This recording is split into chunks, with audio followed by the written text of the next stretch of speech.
Halo anak-anak, hari ini kalian masih belajar melalui video. Ibu harap kalian masih semangat dan selalu dalam keadaan sehat dimanapun kalian berada.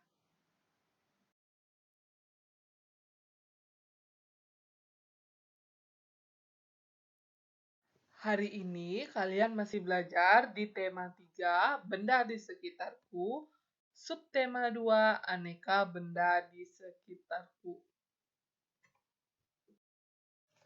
Manusia tidak dapat lepas dari benda di sekitarnya. Keberadaan benda mempermudah manusia melaksanakan aktivitasnya. Ada benda yang terbentuk di alam dan ada benda yang dibuat oleh manusia. Batu, air, dan pasir merupakan benda yang terbentuk di alam. Mobil, gunting, dan kertas merupakan benda yang dibuat oleh manusia. Jadi, menurut kalian di sini, pada gambar ini, manakah benda yang dibuat oleh manusia dan manakah benda yang dibuat oleh alam? Ya, benda yang dibuat oleh manusia yaitu ada pakaian. Ini pakaian yang dikenakan oleh setiap anak.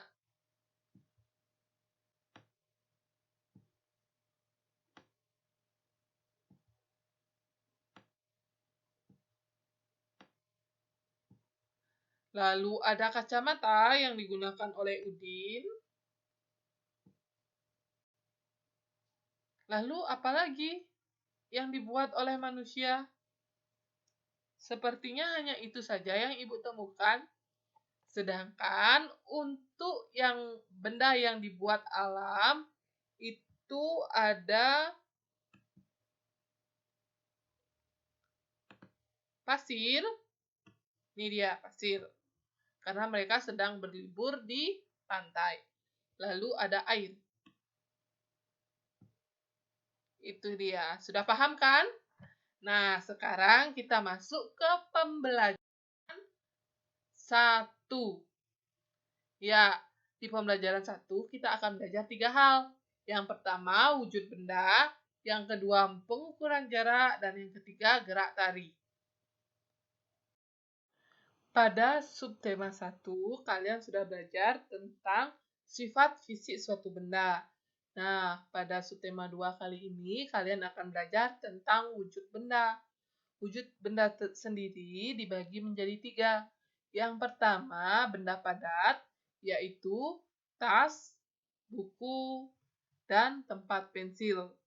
Bentuk wujud dari benda padat adalah tetap dan tidak berubah-ubah.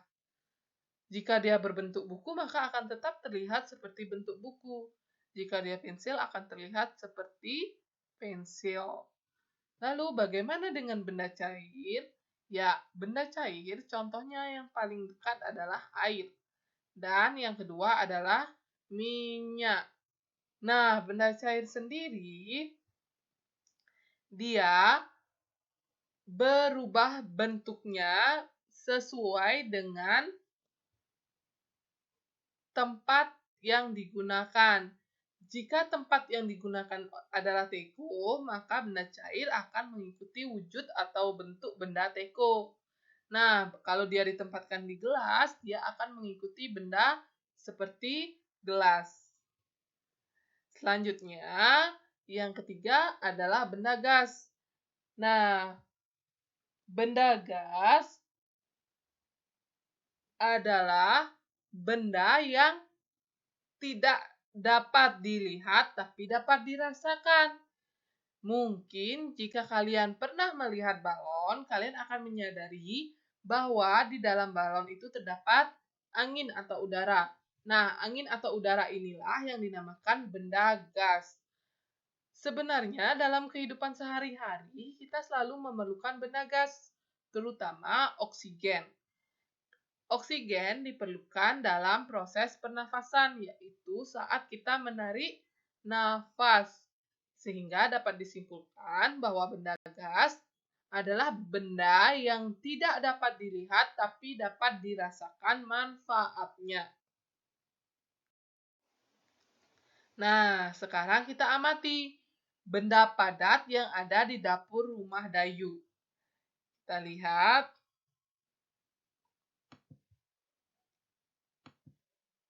Yang pertama ada pakaian ibu dan pakaian Dayu. Lalu ada botol,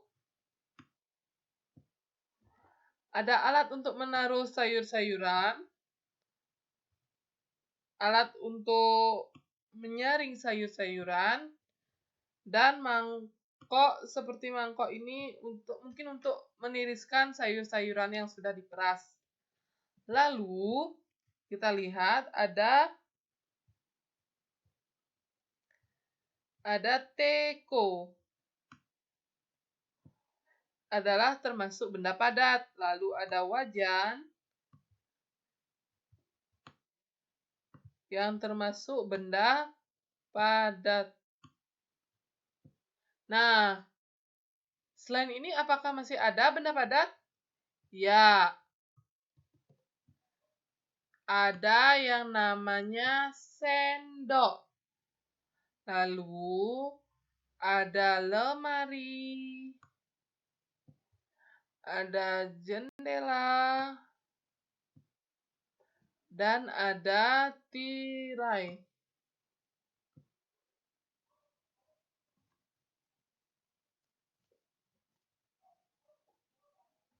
Selanjutnya kita lihat benda cair di dapur rumah Dayu. Apa saja benda cair di dapur rumah Dayu? Ya, ada botol minyak. Maaf, minyak goreng yang terdapat di dalam botol. Lalu ada kuah masakan karena kebetulan hari ini Ibu Dayu sedang memasak makanan kuah. Selanjutnya kita lihat benda gas yang terdapat di sekitaran dapur rumah Dayu. Ya, ini ada uap. Uap ini termasuk benda gas. Lalu selain itu, jika Dayu masih bisa bernafas dan orang tuanya masih bisa bernafas, maka Dayu masih sangat memerlukan gas, yaitu gas oksigen.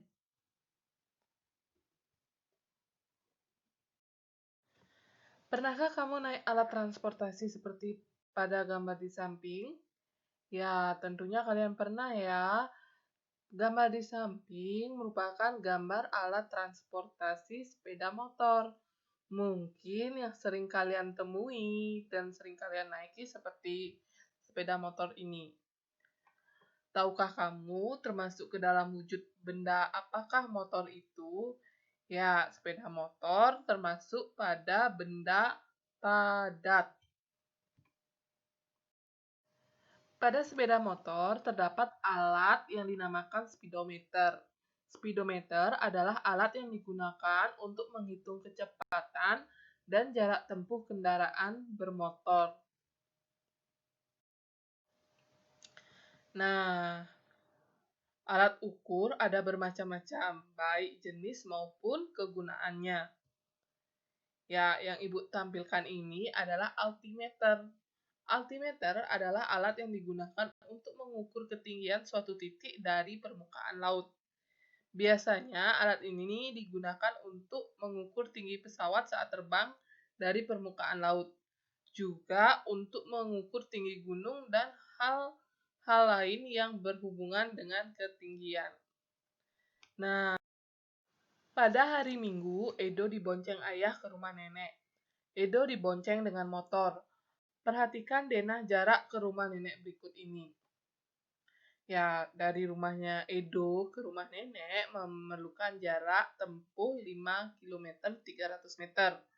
Sekarang kita lihat, kalian masih ingat nggak dengan ini?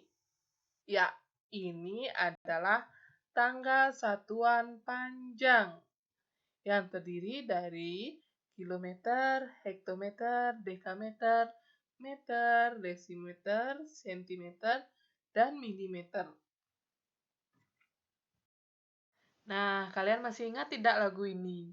Yuk kita nyanyikan bersama-sama. kilometer, hektometer, dekameter, dan meter, desimeter, sentimeter, terakhir milimeter. Itulah satuan panjang yang harus kamu hafal. Turun tangga tambah 0, naik tangga hilang 0.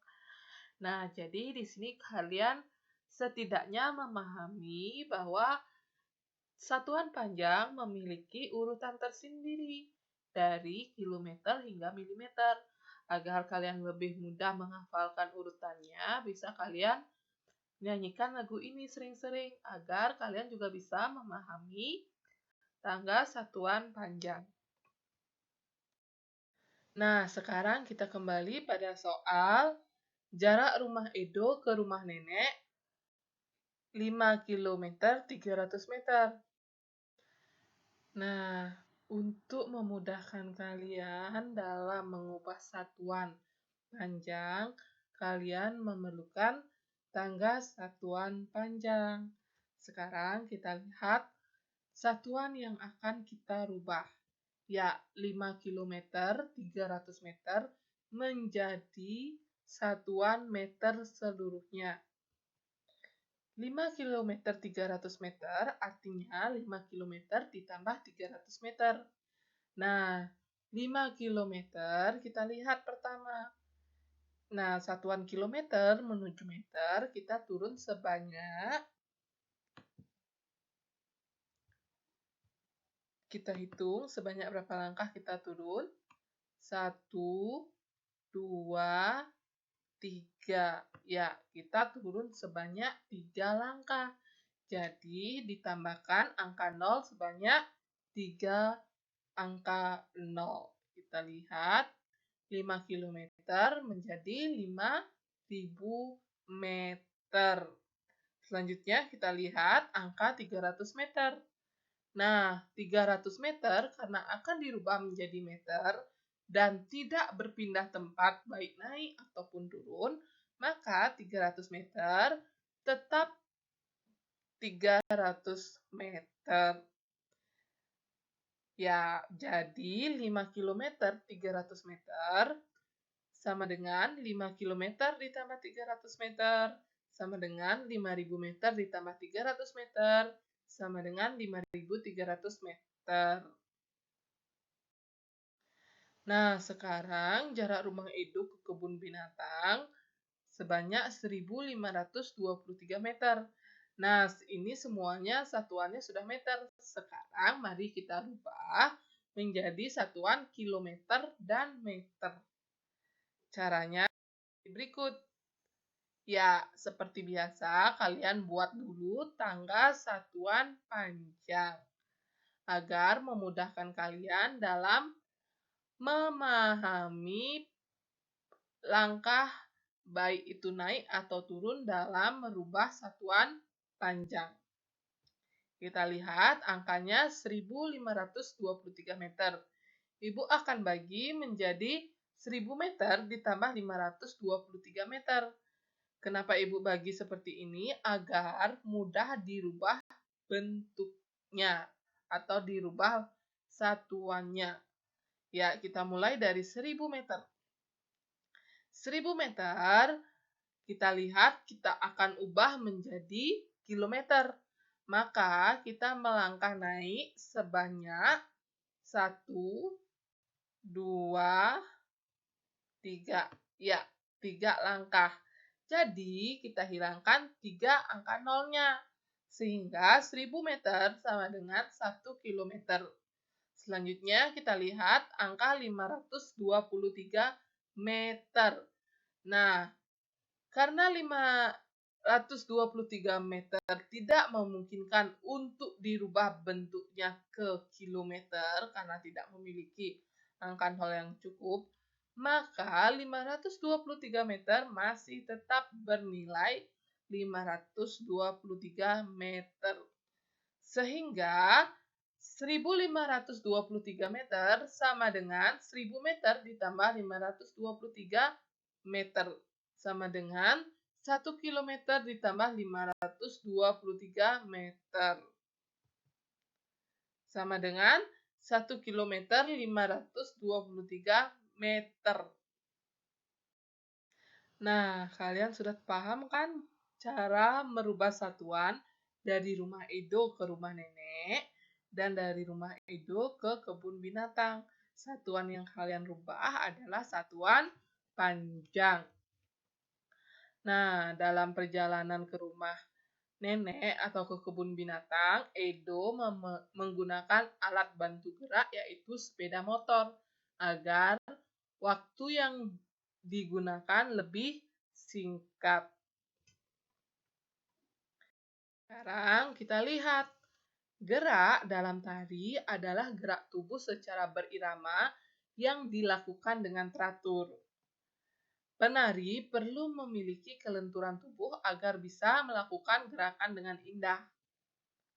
Yang ketiga, gerak pada tari meliputi gerak kepala, tangan, dan kaki. Jadi, hampir semua anggota tubuh bergerak, terutama tangan dan kaki. Sekarang kalian coba amati gerak siswa berikut. Gerak yang menirukan kertas tertiup angin sepoi-sepoi. Nah, di sini terlihat badan bergerak ke kanan dan ke kiri. Gerakan dilakukan dengan lambat. Jadi, di sini memerlukan kelenturan tubuh dan kehati-hatian karena geraknya dilakukan dengan lambat. Selanjutnya, kita lihat gerak menirukan gerak kertas tertiup angin kencang. Nah, di sini terlihat bahwa badan bergerak ke kanan dan ke kiri. Gerak dilakukan dengan cepat. Itu dia gerakannya jika menirukan gerak kertas tertiup angin kencang.